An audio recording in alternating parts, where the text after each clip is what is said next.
अलैहिस्सलाम हमेशा ज़बान की हिफाजत की तलकीन किया करते थे, क्योंकि यही वो ज़बान है जो झूठ बोलती है, और यही वो ज़बान है जो झूठी कस्में खाती है, और यही वो ज़बान है जो चुगलियाँ करती है, और यही वो ज़बान है जो गालियाँ देती है। ताज्जुब है हमें मालूम ही नहीं होता ये हम इसको बुराई नहीं समझते।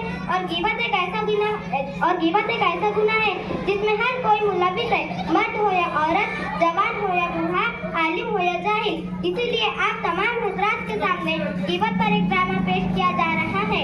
आप तमाम लोगों से गुजारिश है कि इस ड्रामे को गौर से देखिए और इस गुनाह से बचने की कोशिश कीजिए। अस्सलामुअलैकुम। वालेकुम अस्सलाम। बहुत दिन हो गए, मुलाकात नहीं हुई। आओ बैठो बैठो। ये बहन कौन है? ये मेरी मेहमान बहन है, मुंबई से आई है और दीन के बारे में बहुत अच्छी मालूमात रखती है। अस्सलामुअलैकुम। वालेकुम अस्सलाम। अरे मैंने तो बातों में खैरियत ही पूछना भूल गई। खैरियत से है? कहाँ की खैरियत, जी रही हूँ जैसे तैसे वक्त पूरा करके दुनिया से जाना है। अरे अब्बाजान, अल्लाह ताला ने आपको क्या कम दिया है, शादा आबाद कर दिया है और बेटे की भी अच्छी नौकरी है और चांद जैसी खिदमतगुजार बहू, और क्या चाहिए? खामोश रहो, मेरा मुंह न खुलवाओ। कैसा बेटा, कैसी बहू, ये लोगों को तो बूढ़ों की जरूरत का एहसास ही नहीं है। क्या है, किस हाल में है, तबीयत कैसी है, क्या खाए, कुछ भी परवाह नहीं। हम सबको अपने लिए बोझ समझते और सोचते कैसे जल्द से जल्द छुटकारा मिलना, और बहू रानी का तो पूछो न को। नवाबजादी की सुबह 9 बजे होती है, न घर की सफाई, न नाश्ता, न चाय, ये सारे घर के बड़ों के सिखाने से आती है और लगता है कुछ भी। क्या बताऊं बहन, जब अपना कोई मायके का घर आ जाता तो उनकी खिदमत में पीछे पीछे जाती, पीछे रहती, और जब हमारा कोई आता तो परवाह ही न करती, न देने के लिए हाथा करते, न बनाने के बाद पैरा उठते। नाटक शुरू हो जाता, कभी सर में दर्द, कभी पेट में दर्द, कभी यहाँ दर्द, कभी वहाँ दर्द, तबीयत ठीक ही नहीं है। और क्या बताऊं बहन, जब हमारा कोई आता तो परवाह ही न करती, न देने के लिए हाथा बढ़ते, न बनाने के वास्ते पैरा उठते, नाटक शुरू हो जाता। कभी सर में दर्द, कभी पेट में दर्द, कभी यहाँ दर्द, कभी वहाँ दर्द, तबीयत ठीक ही नहीं है। और खाने का हाल तो पूछो न को। चाय बनाई तो काली अम्मा की रात, दाल जैसे हवा, इसे जो खाए पेट में दर्द हो जाए। हर 2 दिन के बाद माँ का याद आ जाता, उसे बन जाती, आने का नाम ही नहीं लेती। आपकी बहू इतना सब कुछ करती है, आप उसे कुछ बोलती नहीं?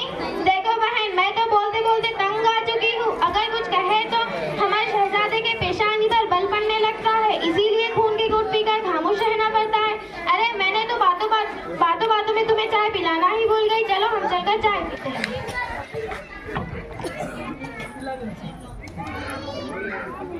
तो ये थी सास और सास की पड़ोसन सहेली जो दिल खोल कर अपनी बहुओं की गीबत कर रही थी। अल्लाह माफ करे, अब कितनी बुरी हालत है। अब हम इस ड्रामे के आगे देखेंगे बहुएं अपने सास की कैसे तारीफ करती है। अस्सलामुअलैकुम। वालेकुम अस्सलाम।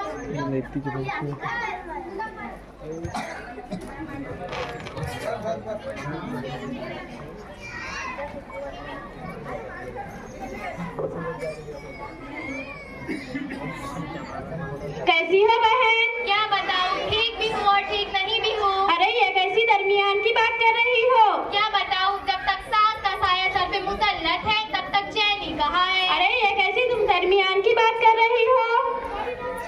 क्या बताऊं, जब तक सास का साया सर पे मुसल्लत है तब तक चैन ही कहाँ है। तुम कितनी खुशकिस्मत हो जो तुम्हारे सर पर सास का साया है। क्या खुशकिस्मती की रट लगा रखी हो, भला वो भी कैसे खुश रह सकती है जिसकी मेरे जैसी सास हो। एक बात पूछूं? हाँ पूछो। हम में से सबसे खुशकिस्मत औरत कौन है, क्या तुम्हें मालूम है? नहीं। वो सारे इंसानों की माँ हजरत हव्वा अलैहिस्सलाम है। वो क्यों? क्योंकि उनकी कोई भी सास और ननद नहीं थी। तुम अपनी सास से इतने परेशान क्यों हो? वो सास नहीं, परेशानियों का घर है। जब देखो नाक चढ़ाए मुसल्लत रहती है। मैं खाना खाऊं तो परेशानी, मैं उठूं तो परेशानी, मैं बैठूं तो परेशानी, और मैं कुछ बोलूं तो गुस्सा, और कुछ ना बोलूं तो मेरे हर एक पे नुक्ताचीनी। हिम्मत अफजाई के बोल तो भूल कर भी ना सुनो। अब तुम ही बताओ बहन, मैं इसे क्या नाम दे सकती हूँ? मेरा चलता रहता, छोड़ो तुम अपना सुनाओ। क्या बताऊं, मुझे तो जरा भी चैन नहीं। मेरी तलाकशुदा ननद ने दिनों रात घर मेरा सर पका रखी है। मैं तो नौकरानी बन गई हूँ। इसके बच्चों के नखरे अलग, ये भी अच्छा नहीं, वो भी अच्छा नहीं, हर वक्त ताने सुनने को मिलते, डबल खाना बनाना पड़ता।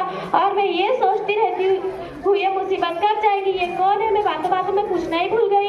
आंटी है, मुंबई से आई है, दीन के बारे में बहुत अच्छी मालूमात रखती है और 2-3 दिन के लिए यहीं रुक रही है। पढ़ी लिखी बहन है। अस्सलाम वालेकुम। वालेकुम अस्सलाम।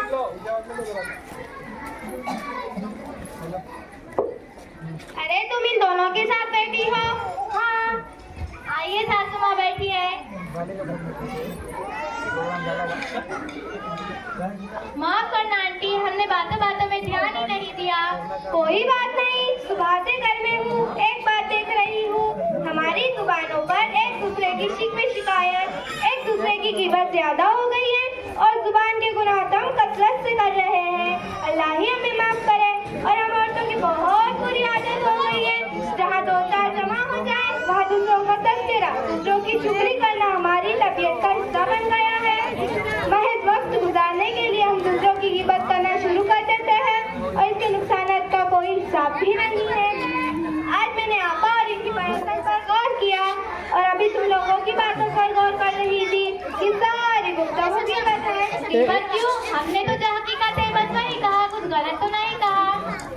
हाँ, अरे मेरी प्यारी बहन सुनो तो सही, गिबत कहते ही उसे जिसकी तुम गिबत कर रही हो। अगर तुम कोई ऐसी बात कर रही हो जो इसमें नहीं है तो बहतान है। गिबत और बहतान बहुत बड़ा गुनाह है, दोनों सूरतों में गुनाह लाजिम है। गिबत के बारे में कुरान मजीद में अल्लाह ताला ने फरमाया है, अगर तुम में से कोई किसी की गिबत ना करे, क्या तुम इसे पसंद करोगी कि वो अपने मुर्दा भाई का गोश्त खाए? यकीनन तुम इसे ना पसंद करोगी। क्या तुम्हें घिन नहीं आएंगी? अल्लाह से डरो। रसूल सल्लल्लाहु अलैहि वसल्लम ने फरमाया है, लोगों को नाक के बल, मुंह के बल उनकी जुबान की बातें ही गिराएंगी। गुनाह देखने में तो मामूली नजर आता है पर इसमें बहुत लज्जत है। खुदा न करे किसी को इसकी लत लग गई तो इसकी आखिरत की बर्बादी में कोई शक नहीं। हमारी आखिरत क्यों बर्बाद होगी? क्योंकि हम जब किसी की गिबत करते हैं तो हमारे नामे अमान में से नेकियां खाली हो जाती है। अगर उसका हक फिर भी बाकी रहा तो उसके गुनाह हम पर ला दिए जाते हैं। ऐ मेरी प्यारी बहन, तुम्हारी गुफ्तगू को सुनकर मुझे एहसास हुआ कि मैं कितनी बड़ी गलती में मुब्तला थी और इतने बड़े गुनाह को ज़बान का चटकारा, वक्त गुजारी, टाइम पास का जरिया समझती थी। मैं तुमसे वादा करती हूँ कि आइंदा किसी के पीठ पीछे की बात नहीं करूँगी और ज़बान के सारे गुनाह छोड़ दूँगी। आंटी, अल्लाह आपको जज़ाए खैर दे, आपने तो हमारे आंखों की पट्टी ही खोल दी। हमें तो पता भी नहीं था कि ये भी एक गुनाह है। मैं वादा करती हूँ आइंदा से किसी के भी पीठ पीछे उनकी बुराई नहीं करूँगी, मुझे एहसास हो चुका है। अरे हमने तो बहुत सारे लोगों के पीठ पीछे गिबत की है और बुरा भला कहा है, अब हम उसका क्या करें? सबसे पहले अल्लाह से तौबा करो और फिर उससे माफी मांगो जिसकी तुमने गिबत की थी। बहुत बहुत शुक्रिया, तुमने हमारे आंखों पर लगी पट्टी खोल दी और इतने बड़े गुनाह से बचा लिया। माफ करना सासू माँ, हमने आपके बारे में बहुत सारी बुराइयां की है। हाँ बेटा, मुझे भी माफ करना, मैंने भी तुम्हारे पीठ पीछे बहुत बुराइयां की है। सासू माँ, मुझे भी माफ कर दीजिए, मैं